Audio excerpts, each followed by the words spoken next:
नमस्कार दोस्तों, हमारी YouTube चैनल पूजा पाठ कथा कहानी में आपका स्वागत है। आज हम लोग इस वीडियो में आषाढ़ माह से जुड़ी कुछ महत्वपूर्ण बातें करेंगे।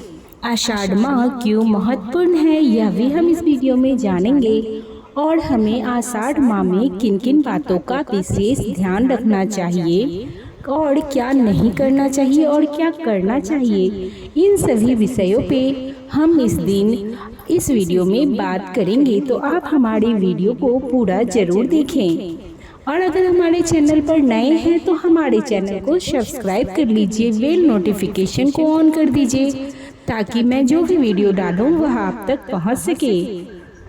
वीडियो आपको कैसी लगती है ये आप अपना सुझाव कमेंट बॉक्स में लिखकर हमें बता सकते हैं, तो कमेंट बॉक्स में आप जरूर लिखें। तो आइए शुरू करते हैं आषाढ़ माह से जुड़ी हुई बातों के द्वारा इस वीडियो को यहीं पे शुरू करते हैं। हर महीने में पूर्णिमा का पर्व मनाया जाता है। ज्येष्ठ माह में पड़ने वाली पूर्णिमा को ज्येष्ठ पूर्णिमा के नाम से जाना जाता है। इस पूर्णिमा से ज्येष्ठ माह का समापन हो जाता है। इसके बाद आषाढ़ माह की शुरुआत होती है। सनातन धर्म में आषाढ़ माह का खास महत्व बताया गया है।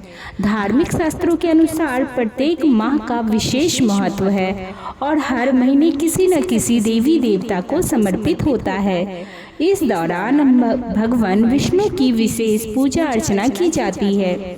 मान्यता है कि ऐसा करने से जातक को सभी प्रकार की परेशानियों से मुक्ति मिलती है। आषाढ़ माह भगवान विष्णु को समर्पित है और उनकी पूजा अर्चना करने से सुख समृद्धि का आशीर्वाद प्राप्त होता है।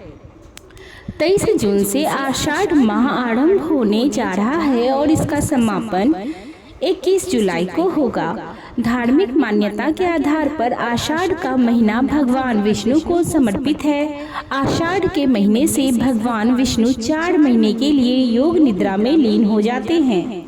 आषाढ़ माह में ही देवशयनी एकादशी पड़ती है। शास्त्रों के अनुसार देवशयनी एकादशी के बाद से ही सभी प्रकार के मांगलिक और शुभ कार्यों पर रोक लग जाती है।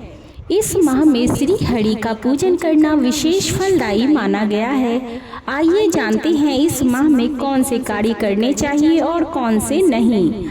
कब से शुरू हो रहा है आषाढ़ माह 2024। आषाढ़ माह के कृष्ण पक्ष की प्रतिपदा तिथि 22 जून दिन शनिवार को सुबह 6:35 से आरंभ हो रही है। इस तिथि का समापन 23 जून रविवार को प्रातः 5:12 पर होगा। ऐसे में उदया तिथि के आधार पर देखा जाए तो आषाढ़ माह की शुरुआत 23 जून रविवार से होगी। 23 जून से शुरू हो रहे आषाढ़ माह के पहले दिन 3 शुभ योग बन रहे हैं।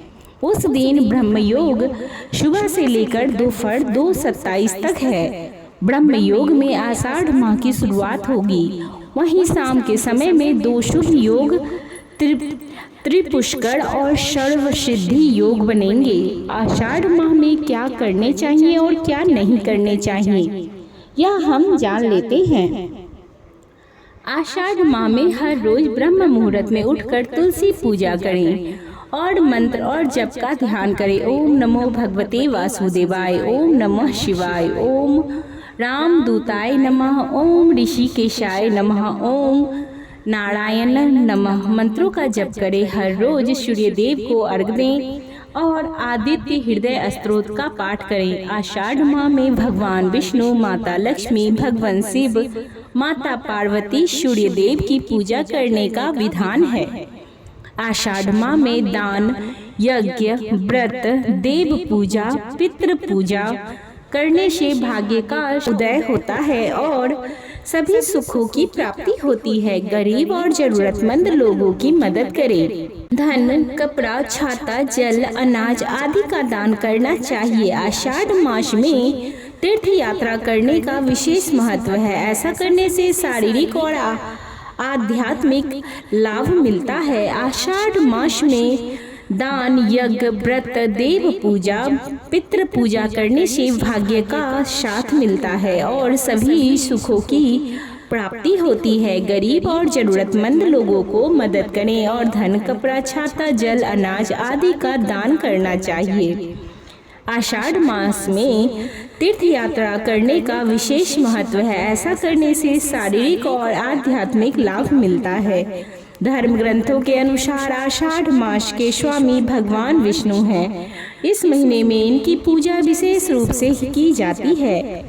इसी महीने की देवशयनी एकादशी से भगवान विष्णु 4 महीने के लिए विश्राम करने पाताल लोक जाते हैं। इसके बाद सृष्टि का संचालन महादेव करते हैं। इसीलिए इस महीने में शिव जी की पूजा का भी विशेष महत्व है। इस महीने में किया गया दान शुभ फल प्रदान करता है। ग्रंथों में आषाढ़ महीने के प्रत्येक गुरुवार को भगवान विष्णु के 52 रूप की पूजा का विशेष महत्व बताया गया है। इस दिन छोटे बच्चे को भगवान 52 का रूप बनाकर भोजन करवाया जाता है और दान भी दिया जाता है।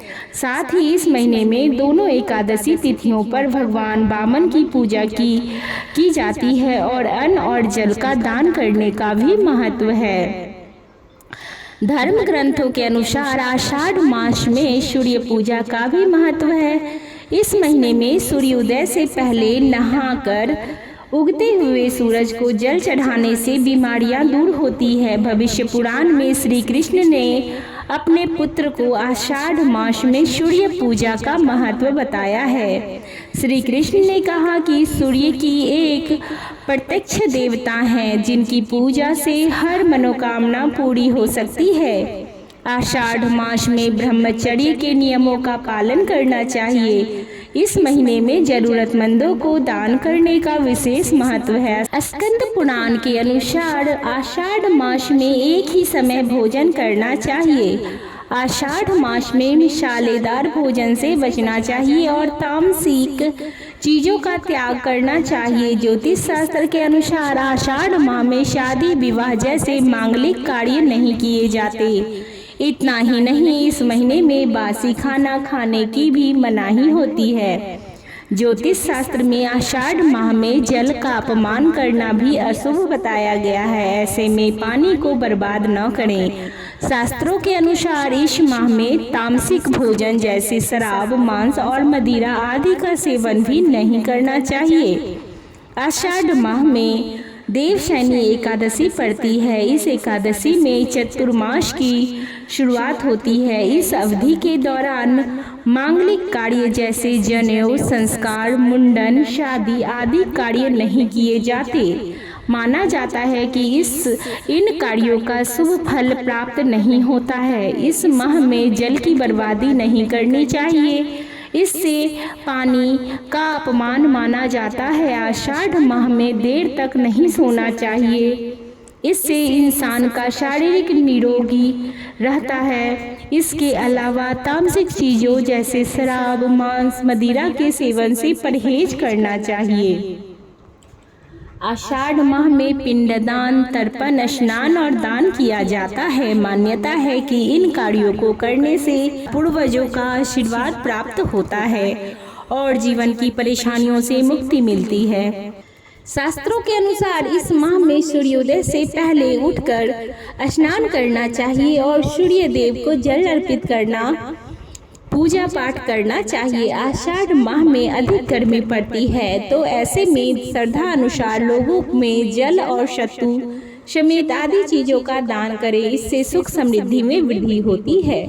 धार्मिक मान्यताओं के अनुसार आषाढ़ माह में कुछ कार्यों को करने से बचना चाहिए, अन्यथा अशुभ परिणाम मिल सकते हैं। आषाढ़ मास में विवाह, मुंडन, जनेऊ, गृह प्रवेश आदि नहीं किए जाते। साथ ही बासी खाना खाने से बचना चाहिए। आषाढ़ महीने में वरुण देव की पूजा करें। इसके अलावा लक्ष्मी नारायण की पूजा करना अपार लाभ दिलाता है। इससे जीवन में सुख समृद्धि आती है। इस समय में तामसिक भोजन का सेवन भूलकर भी ना करें। आषाढ़ महीने की पूर्णिमा तिथि बेहद शुभ मानी जाती है। इस दिन पुण्य फल प्राप्ति के लिए पूजा, जप, तप और दान आदि से जुड़े कार्य करने चाहिए। ऐसा करने से मनोवांछित फलों की प्राप्ति होती है। साथ ही संकटों में भी कमी आती है। आषाढ़ माह में गरीबों एवं जरूरतमंदों को लाल वस्त्र, श्रीफल आदि चीज़ों का दान करना चाहिए। इससे माँ लक्ष्मी भी और भगवान विष्णु की कृपा भी प्राप्त होती है। इस दौरान रोजाना सुबह सूर्योदय से पहले सूर्य को अर्घ्य देना चाहिए। यदि आपके घर परिवार में समस्याएं चल रही हैं तो सुख समृद्धि के लिए आषाढ़ मास में किसी भी विशेष दिन पर यज्ञ अथवा हवन जरूर कराएं। आषाढ़ मास में देवशयनी एकादशी, चातुर्मास आरंभ, गुप्त नवरात्रि आरंभ, शुभ पूर्णिमा, गुरु पूर्णिमा आदि कई प्रमुख त्योहार पड़ते हैं और हम उन्हें धूमधाम से मनाते हैं। आषाढ़ मास में बैगन, मसूर दाल, गोभी, लहसुन, प्याज आदि का सेवन करने से बचना चाहिए। इस मास में मदिरा और तामसिक भोजन का सेवन नहीं करना चाहिए और अनैतिक कृत्यों से दूर रहना चाहिए। आषाढ़ मास में पत्तेदार सब्जी, हरी सब्जी बिल्कुल नहीं खानी चाहिए और तेल वाली चीज़ों से बचना चाहिए। इस माह में क्रोध, अहंकार, घमंड आदि चीज़ों से दूर रहें। इस मास में किसी को अपमान न करें और अपशब्द न बोलें। साथ ही घर पर आए किसी व्यक्ति को खाली हाथ न लौटने दें। दान पुण्य करना बेहद ही शुभ फल देता है। हमें अपने कर्मों को अच्छा रखना चाहिए, इसी से हमें अच्छे फल प्राप्त होते हैं। उम्मीद है आप सभी को वीडियो पसंद आई हो तो चैनल को सब्सक्राइब करें, वीडियो को लाइक करें और शेयर भी करें ताकि यह अधिक से अधिक लोगों तक पहुंच सके और यह सारी जानकारी ज्योतिष और धर्म के उपाय और सलाह को अपनी आस्था और विश्वास पर आजमाएं। अभी तक हमारे वीडियो पर बने रहने के लिए आपका धन्यवाद।